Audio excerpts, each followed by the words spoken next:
Tahukah kalian bahwa di dalam 1 tahun itu ada lebih dari 11 juta ton sampah yang berakhir di dalam lautan dunia.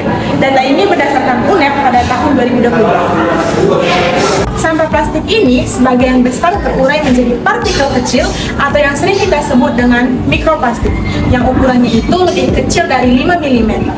Kini, mikroplastik ini ditemukan di hampir seluruh ekosistem laut, mulai dari plankton, ikan, hingga garam yang sering kita konsumsi di kehidupan kita sehari-hari.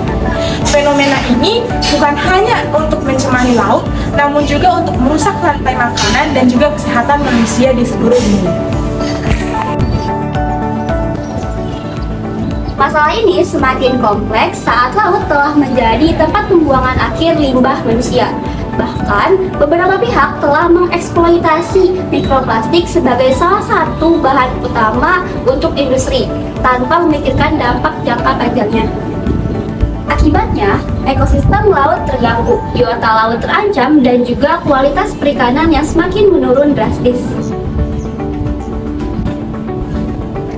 Inilah yang membuat isu mikroplastik sebagai salah satu polemik global yang serius di sektor kelautan saat ini. Secara akademis, isu ini penting untuk dibahas karena dia menyentuh 3 aspek utama. Yang pertama, aspek lingkungan. Mikroplastik menyebabkan bioakumulasi dan toksisitas terhadap biota laut. Yang kedua, aspek ekonomi. Polusi plastik laut menyebabkan kerugian lebih dari 13 miliar dolar Amerika setiap tahunnya.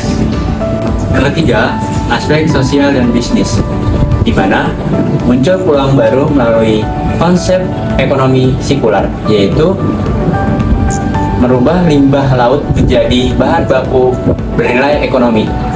Dengan begitu, isu ini tidak hanya relevan secara ekologis, tetapi juga berstrategis untuk pengembangan bisnis berkelanjutan di bidang kelautan.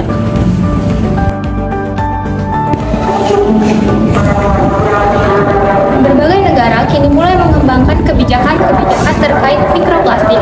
Contohnya ada Uni Eropa yang mulai mengembangkan kebijakan Zero Plastic Waste by 2030.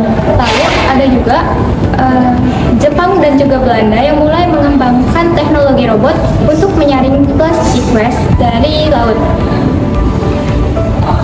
Di sisi lain, ada perusahaan seperti Adidas yang mulai mengembangkan mikroplastik sebagai produk ramah lingkungan.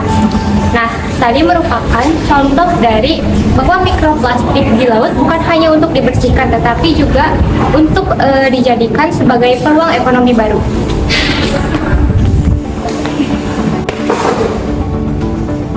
Eksploitasi mikroplastik laut menjadi tantangan besar bagi dunia.